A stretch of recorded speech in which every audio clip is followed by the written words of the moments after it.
جب بھی روس اور بھارت کے تعلقات کی بات ہوتی ہے تو لوگ فوراً سوویت یونین کے زمانے کو یاد کرتے ہیں، جب دونوں ملکوں کے درمیان بہت گہرے اور قریبی تعلقات ہوا کرتے تھے۔ 1955 میں سوویت یونین کے اس وقت کے رہنما نکیتا خروشچیو نے بھارت کا دورہ کیا۔ اس دوران انہوں نے کہا کہ ہم آپ کے اتنے قریب ہیں کہ اگر آپ ہمیں پہاڑ کی چوٹی سے بھی پکاریں تو ہم فوراً آپ کے ساتھ ہوں گے۔ پھر 1991 میں جب سوویت یونین ٹوٹ گیا اور صرف روس باقی رہ گیا، تب بھی بھارت کے ساتھ قریبی تعلقات میں کوئی فرق نہیں آیا۔ جب مغربی ممالک کشمیر کے معاملے پر الجھن کا شکار تھے، تب سوویت یونین نے واضح طور پر کہا کہ کشمیر بھارت کا اٹوٹ حصہ ہے۔ سرد جنگ کے دوران سوویت یونین نے کئی بار اقوام متحدہ میں کشمیر سے متعلق قراردادوں کو ویٹو کیا۔ بھارت ہمیشہ سے کہتا رہا کہ کشمیر صرف بھارت اور پاکستان کا آپس کا معاملہ ہے، اور روس نے ہمیشہ اسی موقف کی حمایت کی تھی۔ اقوام متحدہ کی سلامتی کونسل میں سوویت یونین وہ واحد مستقل رکن ملک تھا جس نے 1957، 1962 اور 1971 میں کشمیر کے مسئلے پر بھارت کے خلاف قراردادوں کو روکا تھا۔ اب تک روس اقوام متحدہ میں 6 بار بھارت کے حق میں ویٹو دے چکا ہے، جن میں زیادہ تر کشمیر سے متعلق تھے۔ اس کے علاوہ جب بھارت نے گوا میں پرتگالی حکومت کے خلاف فوجی کارروائی کی تھی، تب بھی سوویت یونین نے بھارت کا ساتھ دیا تھا اور سلامتی کونسل میں اس کے خلاف آنے والی قراردادوں کو ویٹو کیا تھا۔ اگست 2019 میں جب بھارت نے کشمیر کی خصوصی حیثیت ختم کی، تب بھی روس نے بھارت کی حمایت کی تھی۔ لیکن جب پلوامہ حملے کے بعد بھارت نے پاکستان میں فوجی کارروائی کی تو اس پر روس کا رد عمل کچھ مختلف اور قدرے غیر جانبدار رہا۔ روس نے بھارت اور پاکستان دونوں سے تحمل کا مظاہرہ کرنے اور کشیدگی کم کرنے کی اپیل کی اور ثالثی کی پیشکش بھی کی۔ روسی صدر کے ترجمان نے کہا کہ بھارت ہمارا اسٹریٹجک پارٹنر ہے اور پاکستان بھی ہمارا اہم ساتھی ہے۔ ہم دلی اور اسلام آباد دونوں سے تعلقات کو اہم سمجھتے ہیں۔ 3 مئی کو بھارتی وزیر خارجہ اور روسی وزیر خارجہ کے درمیان ہونے والی بات چیت کے بعد روس کی جانب سے جو موقف سامنے آیا وہ واضح طور پر اس پالیسی میں تبدیلی کی نشاندہی کرتا ہے۔ روس نے اس بار بھارت اور پاکستان دونوں سے کشیدگی کم کرنے اور باہمی مذاکرات کے ذریعے مسائل حل کرنے کی اپیل کی، لیکن ماضی میں ایسے مواقع پر روس بغیر کسی ہچکچاہٹ کے بھارت کا ساتھ دیتا تھا، لیکن اب وہ اپنے بیانات میں توازن رکھنے کی کوشش کرتا دکھائی دیتا ہے۔ یہ تبدیلی کئی عوامل کی بنیاد پر سمجھ میں آتی ہے۔ سب سے پہلے بھارت نے یوکرین جنگ کے دوران اگرچہ روس کی کھل کر مخالفت نہیں کی، لیکن مکمل حمایت بھی فراہم نہیں کی تھی۔ بھارت کی جانب سے اس جنگ کو سفارتی طریقوں سے ختم کرنے کی اپیل اور خود مختاری کے اصول کی حمایت نے ماسکو کو واضح اشارہ دیا کہ نئی دلی اب مکمل طور پر اس کے کیمپ میں نہیں ہے۔ دوسری طرف بھارت اور امریکہ کے درمیان بڑھتا ہوا دفاعی تعاون روس کے لیے تشویش کا باعث ہے۔ بھارت کی دفاعی خریداری میں امریکہ اور یورپی ممالک کا حصہ بڑھتا جا رہا ہے، جبکہ روس کا پرانا اثر و رسوخ کم ہو رہا ہے۔ یہ صورتحال روس کو مجبور کرتی ہے کہ وہ جنوبی ایشیا میں اپنے سفارتی مفادات کو توازن کے ساتھ آگے بڑھائے۔ تیسری بڑی وجہ افغانستان کی صورتحال اور اس خطے میں روس کی بڑھتی ہوئی دلچسپی ہے۔ روس نے طالبان کے ساتھ روابط بہتر کیے ہیں اور پاکستان کو ایک اہم گزرگاہ کے طور پر دیکھتا ہے۔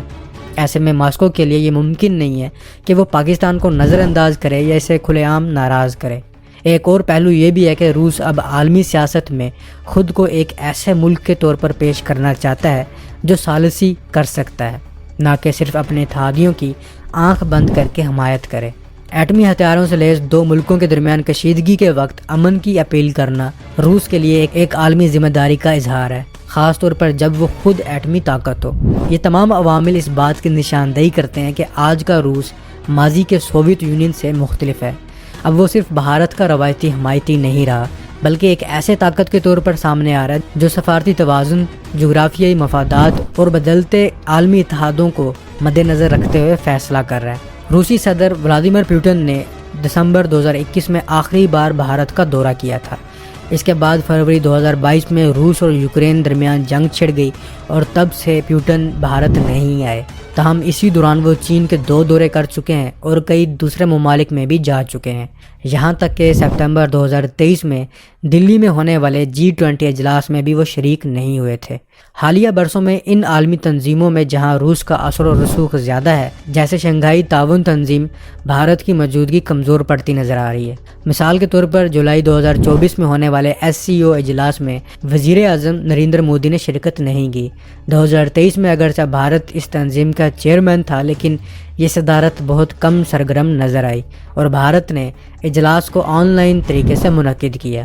اس کے برعکس بھارت نے G20 اجلاس بڑی دھوم دھام سے کروایا، جو دنیا بھر میں نمایاں رہا۔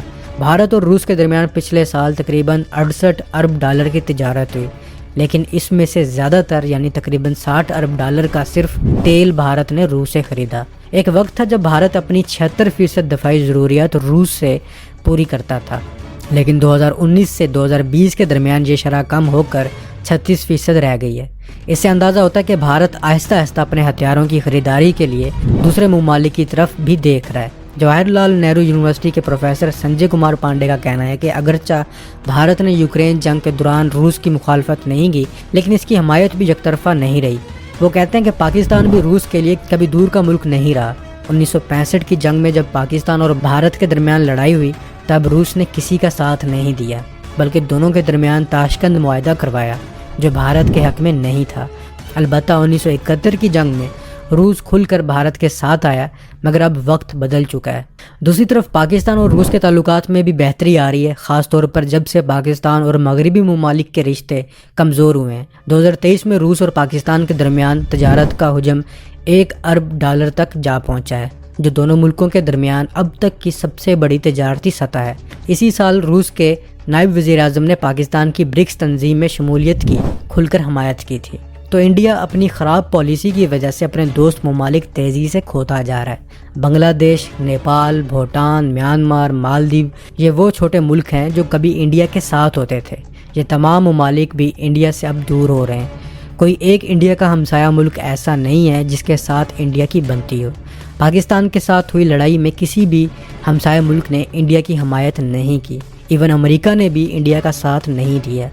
یہ اپنی ایک دنیا میں گم ہے کہ ہم سپر پاور بننے جا رہے ہیں، ہم یہ ہیں، ہم وہ ہیں۔ تم اس وقت کچھ بھی نہیں ہو، پوری دنیا تم پر ہنس رہی ہے۔ تو اب تک کے لیے اتنا ہی، ملتا ہوں ایک نئی ویڈیو کے ساتھ، تب تک دیجیے اللہ حافظ۔